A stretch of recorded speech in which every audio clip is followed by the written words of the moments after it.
Hey friends, in this video I will show you that how you can be the master in distort and transform option in Adobe Illustrator. So you can see I have opened the software and we will create a new file, and any orientation we can select just to teach you. I'm using this, and here you can see, for instance, if we use rounded rectangle tool and we create something like this, and if we change the color, for example green, and now by press and hold alt key we can make the duplicate like this. So what you can do exactly here, like you can select both of them and press Ctrl plus G for group.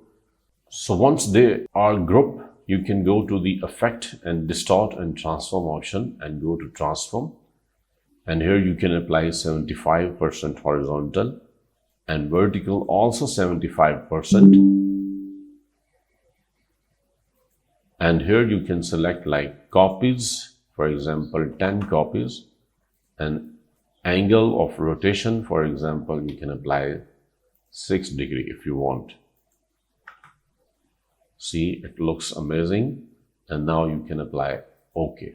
See how beautifully we have applied distort and transform option in Adobe Illustrator. So you can be the master of this transform option easily by following my tips and tricks that I have explained in this video. Thank you so much for watching the video. Please subscribe to my channel and also share the video with your friends. Thank you so much once again.